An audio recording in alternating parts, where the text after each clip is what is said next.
ब्रह्मा की उत्पत्ति। ब्रह्मा जी बोले, श्री नारायण के जल में शयन करते समय शिव की इच्छा से नाभि में कमल की उत्पत्ति हुई, जिसका अनंत योजन विस्तार और ऊंचाई था। उनके साथ शिव ने मुझे उत्पन्न किया। मैं 4 मुख वाला, लाल मस्तक तथा त्रिपुंड धारण करने वाला था।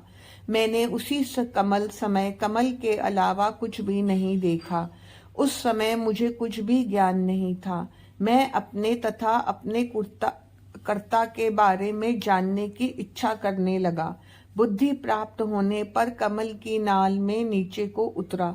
एक एक नाल को पकड़ता हुआ 100 वर्ष तक नीचे चलता गया, परंतु कमल की जड़ का पता ना चला। फिर नाल के मार्ग से बाहर आया तो कमल की कली मिली। उस समय तप करने की वाणी सुनाई दी। उसे सुनकर मैं तप करने लगा। 12 वर्ष तक कठिन तप करने पर 4 भुजाधारी मंगल रूप वाले सुंदर विष्णु जी प्रकट हुए। मैंने उनसे पूछा, तुम कौन हो? जगत का कर्ता ब्रह्म अविनाशी तो मैं हूँ। विष्णु ने क्रोध में भरकर कहा, तुम्हारा कर्ता तो मैं हूँ। तुम मेरी नाभि से उत्पन्न मेरा अंश हो। ये चराचर जगत मुझ में स्थित है। तुम मेरी शरण में आओ, मैं तुम्हारी सब दुखों से रक्षा करूंगा। इस पर हम दोनों में भयानक युद्ध छिड़ गया तथा उस बीच एक लिंग प्रकट हुआ।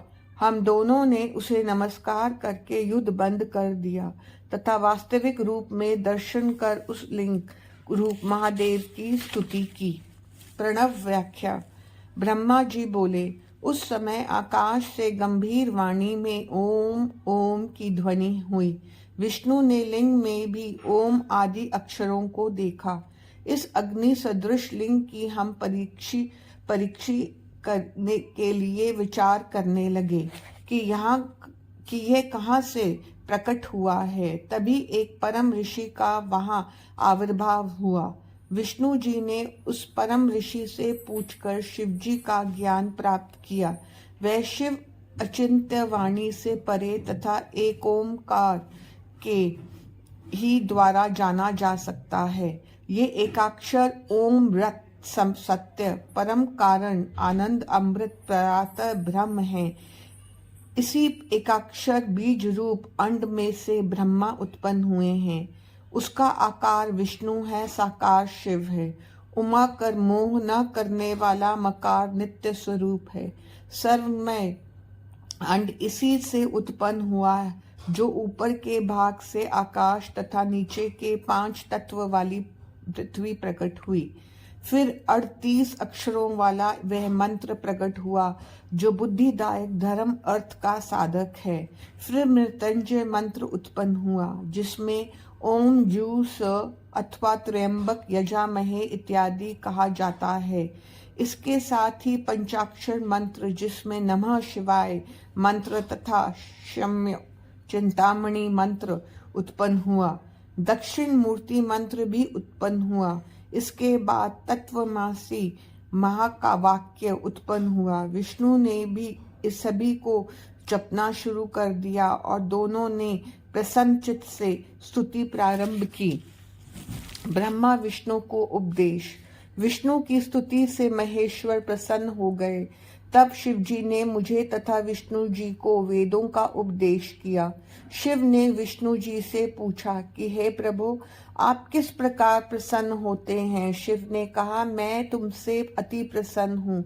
तुम किसी बात की चिंता मत करो। मेरा लिंग सदा पूज्य है। इसी पूजा से जैसे तुम्हारा दुख दूर हुआ, उसी प्रकार दुखी प्राणी मुझे लिंग रूप में पूज कर अपना दुख दूर कर सकता है। मैं अनेक प्रकार के फलों और मनोरथों को देने वाला हूँ। तुम मेरी पार्थिव मूर्ति बनाकर पूजा करो। तुम्हारा अंग से मेरा अंग जो उत्पन्न होगा वह रुद्र कहलाएगा। उसमें तथा मुझ शिव में कोई भेद नहीं रहेगा। हे ब्राह्मण, अब तुम सृष्टि के कर्ता बनो, हरि सृष्टि के पालक बने। उमा रूपी प्रकृति की शक्ति सरस्वती ब्रह्मा की अर्धांगिनी बनी तथा यही उमा रूप प्रकृति लक्ष्मी रूप से विष्णु की पत्नी बनी। यही पराशक्ति कभी काली के नाम से मेरे अंश से प्रकट होगी और कार्य सिद्धि के लिए ज्योति से प्रकट होगी। आपकी दोनों देवियां परम मंगलमयी कहलाएंगी। ब्रह्मा, विष्णु और रुद्र की आयु। महादेव बोले, हे विष्णु, तुम सर्वदा तीनों लोकों में पूज्य और मान्य होगे। ब्रह्मा के रचे लोकों के दुख को तुम ही दूर करोगे। अनेकों अवतारों को धारण करके जीवों का उद्धार करोगे। हे नारद, इतना कहकर विष्णु को मेरा हाथ पकड़ा कर कहा कि तुम सदा इसके दुख में सहायता करना। तुम सबके अध्यक्ष और मुक्ति के दायक हो। हे हरि, यदि तुम पर संकट आवे तो मुझ रुद्र का भजन करना। जो मेरा आश्रय लेता है उसके सभी दुखों को मैं दूर करता हूँ। अब तुम तीनों देवों की मुझसे आयु सुनो। 30 दिन का एक मास, 12 मास का एक वर्ष, 100 वर्ष का ब्रह्मा का एक दिन। इस प्रकार वर्ष प्रमाण से ब्रह्मा की आयु 100 वर्ष है। विष्णु का एक दिन ब्रह्मा के एक वर्ष के बराबर है। उनकी आयु इसी प्रमाण से वो 100 वर्ष तक है। विष्णु का एक वर्ष रुद्र के एक दिन के बराबर तथा इसी से तुमसे वे सभी 100 वर्ष की आयु वाले हो हैं। शिव का उत्थान तो अक्षय है। फिर शिव जी अपना वरद हस्त विष्णु के मस्तक पर रखकर अंतर्ध्यान हो गए। तभी से लोक में लिंग की पूजा का प्रचलन हुआ है। शिव पूजन।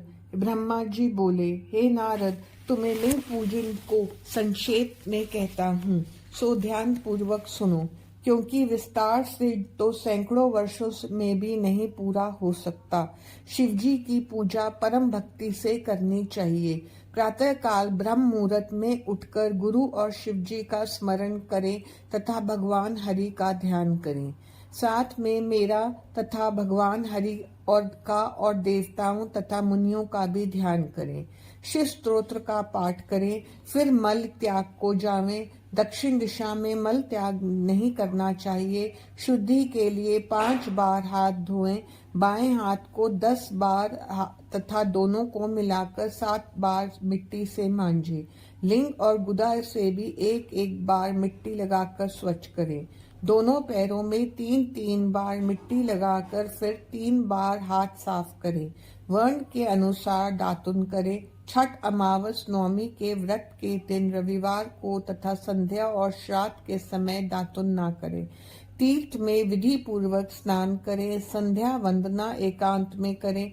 इसके बाद प्रथम गणेश जी का पूजन करके विधि से शिव जी का पूजन करें। आसन पर बैठकर 3 आचमन करें। शिव जी की स्थापना आवाहन कर प्राणायाम करें। फिर ध्यान करें। जिनके 5 मुख 10 भुजाएं सब भूषणों से युक्त हैं, जो बागंबर ओढ़े हुए हैं, उनका ध्यान करें। प्रणव से षड्न्यास करें। फिर शिव जी पर वेद मंत्रों से सहस्त्र जलधारा चढ़ावें। शिव जी पर चंदन पुष्पादि चढ़ावें। नाना प्रकार के वेद मंत्रों से शिव की स्तुति करें। नमस्कार करें। अर्घ देकर शिव जी के चरणों में पुष्प बिखेरे। प्रणाम करके शिव जी की आराधना करें। प्रार्थना के समय हाथ में पुष्प लेकर अंजलि बांधकर खड़ा हो जावें और इस प्रकार कहें, हे शंकर भगवान, मैंने ज्ञान से आपकी जो कुछ भी पूजा की है वह सफल होवे। आप प्रसन्न होइए। ऐसा कहकर शिव पर पुष्प बिखेरें। स्वास्ति वाचन कर पुष्पादि चढ़ावें। बढ़ी हुई सामग्री हटाकर प्रणाम करें। अघोर मंत्र से प्रार्थना करें और गले से शब्द करें, भम महादेव।